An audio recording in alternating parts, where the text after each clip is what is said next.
Welcome back for the session for sandwiches. And in the last session, we had actually done with salads and types of salads. We had done also the precaution and prevention to be taken during making of salads.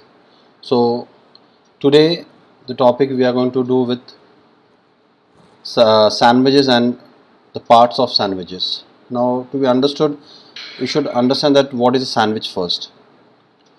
Now you know that the sandwich was a very basic food that was being eaten by people to avoid the time consumption for standing in the buffet or taking the food in the plate. So sandwich was a food that was been appreciated by early centuries like 14th 15th centuries where gamblers used to take the sandwiches in hand and have their food while they're playing or gambling. So sandwich was actually a food been taken by or it's a convenience food been consumed by people all around the world. Now if you say what is sandwich? Sandwich is a perfect combination of, you can say, temperature, texture, flavor and appearance. So today we are going to understand sandwich and types of sandwiches with the parts of it.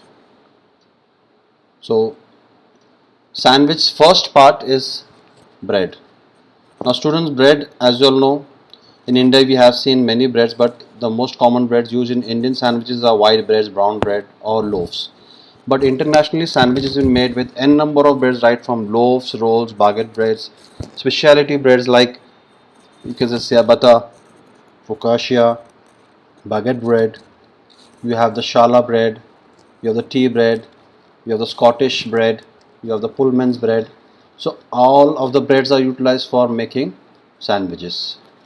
Now there are certain types of rills also been used for making sandwiches, which includes soft, hard rills, hamburgers, hot dog rolls, and long rolls are used for submarine sandwiches. Now you have the French style pizza bread, okay, the French style baguette rolls, whole wheat breads. There's a specialty German rye bread or pumpernickel bread, pita bread, and also the raisin, fruit and nuts cinnamon rolls. So as you understand that there are n number of breads that are utilized for making sandwiches. Now there are certain precautions and care to be taken into consideration while you use breads. First thing is always see that you use a bread which is not as fresh as from the oven. So the bread should at least be 12 hours old minimum so that you can have a nice cut of the edges as well as it gives a nice shape. Always select the bread that has a close smooth crumble, good flavor and moisture. So the bread should be around 12 hours old as you know, and then it should have a smooth crumble and good flavor.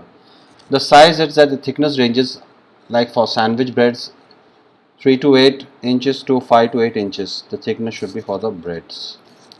While you're storing the sandwich, purchase only the amount of bread that is actually required in a day, not excess. If excess bread is purchased, old and new supplies should be separated each day. The old bread should be set aside for toasting and grilling, as soft crushed bread in an original wrapper to protect against the odor absorption, moisture loss or excessive dampness. The hard crushed bread may be used and stored without wraps in the areas which have or has fresh air circulation.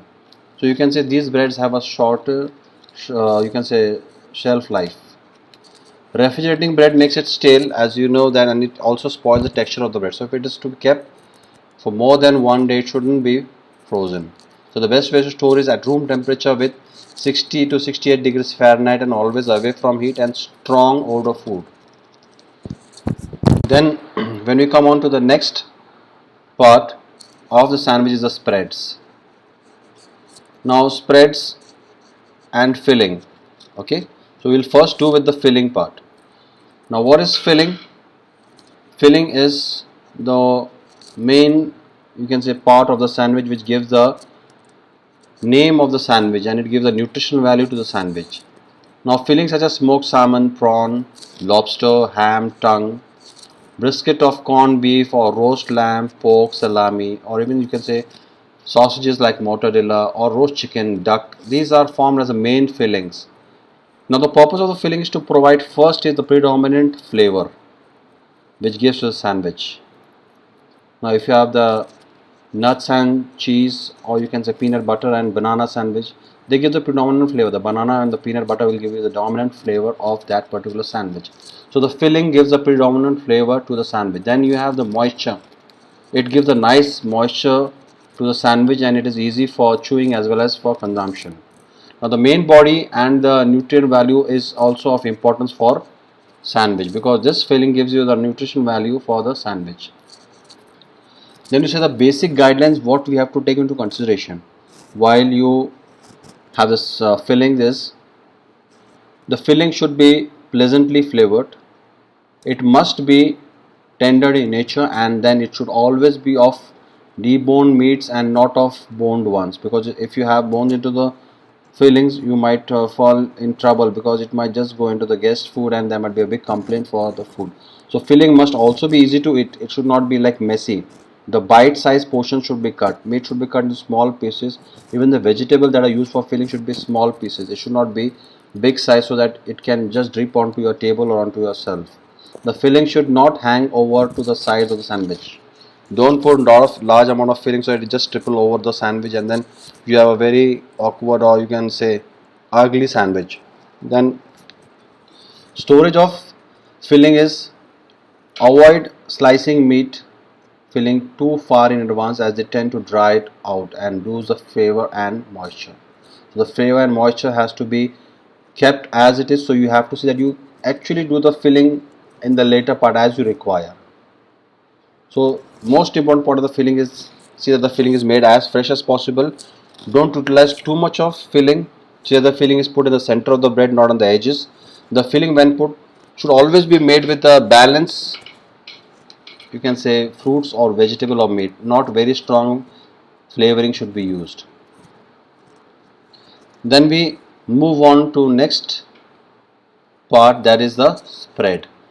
Now as you all know, spread is what is called as, acts as a boundary or the barrier to the filling and the bread, and it sees as the moisture has not been absorbed by the sandwich, and it does not make the bread too much soggy. So while you hold, it does not spills out the filling. Now plain butter, compound butter, anchovy, tomato sauce, mustard sauce, garlic, mayonnaise, or you can say even soft cheese are one of the very famous spreads. Now these spreads are the simplest ingredients of sandwich.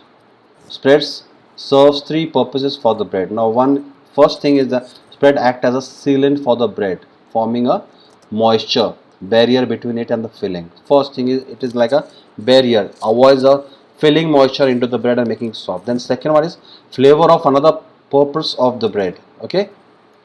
Now flavoring the bread and the moisture, it sometimes balance the flavor of the bread. If you have a multigrain bread and if you have a mayonnaise, so this spread of, you can say, Dijon mustard will act as a balancing in the flavor. Now even if you say spreads also add moisture to the sandwich, improving its mouth feel. So the attribute of good spread is that the spread should be soft enough to spread thinly and evenly with even a butter knife, and then spread should be rich and moist, okay, to give a mouth feel. Now what you say is storage and handling of spreads, that spread should be stored under refrigeration to inhibit the microbial growth. Mayonnaise, if commercially procured or purchased, should be refrigerated. Okay, when it is opened, keep it into the bottle and it should be covered tight, airtight containers. Then we come on to the last and most important part which gives the eye appeal, is the garnish. Now garnish like lettuce, tomato, watercress, okay, you can say spring onions, radish, gherkins, cucumber, parsleys are the ones which are used mostly, as a sandwich is without no doubt the favorite food, in lunchtime or in dinner for this typical customer, one who is hungry and is like in a hurry to have the food. Sandwich is the ideal food, quickly made and served, so convenient and adaptable to many variations, that is satisfying nearly every palate requirement of the person. Now if you have a right garnish, it will actually have an eye appeal. So you can see how lovely when it seems when a sandwich has been garnished with nice green olives and small cherry tomatoes or pimentos, which gives a great, you can say, appeal and is calling a person to go and consume it. So what are the care and precautions to be taken while making a sandwich, especially in mise en place? First thing is that you have to have all your tools together. All the tools should be together at a single place. Tools such as cutting boards, tongs, spatulas, they are very important. Now the refrigerator with the work area should always be there, cleaned and presentable and in hygienic conditions. When you have the spreads, fillings, all have to be kept in place to know which type of sandwich you are making. Always remember that you have to have a workflow to be in proper place. You should have the direction what you are working. First should be the bread slice, then the spreads, then the filling, so that you actually move into your flow, and then the platter or the plate should be extreme light to the left, so that everything goes in the flow. So first you collect the bread slice, then you apply the spread, then you take the filling, cut the edges, slice it into triangles or to the baton shape, and then you put it into the platter and garnish it and serve it. So you really have to be organized in terms of mise en place for sandwich. Then we come on to the types of sandwich. Now first, basic sandwich, you can say you have a combination sandwich, a simple sandwich of two slices. Then we have another one, the combination of three slices, which is called as a club sandwich. Okay, now these are which have more than one primary filling. A typical example would be submarines also fall into this category, which is a combination of cold cuts, vegetables, cheese on the special bun. It is usually sprinkled with Italian types of dressing. Then we have a multi-decker sandwich which have 3 to 4 slices of bread. The club sandwich is a classical example which has these pieces of toasted breads, bacon, lettuce, tomato, turkey filling. So the roast is layered with mayonnaise and the sandwich is cut into quarters and are served.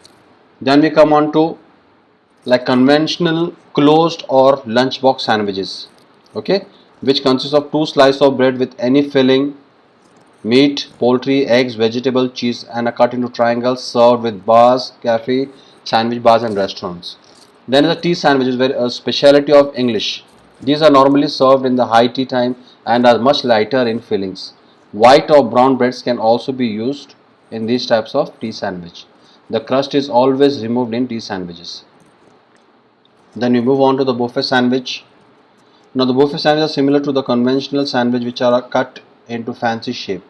This obviously results in waste and can be used only when cost permits. Then there is a continental or French sandwich which consists of crust, French sticks cut into half and well buttered with either single savory filling or mixture of savory fillings. Now garnishes with lettuce, tomato, cucumber. So it is then cut into small strips so that it is easily picked up. Then we have the double decker, triple decker or the club sandwich. If you top up an ordinary closed sandwich with an extra layer of filling and cover the another slice of bread, you have what is called as a club sandwich and is known as a triple decker.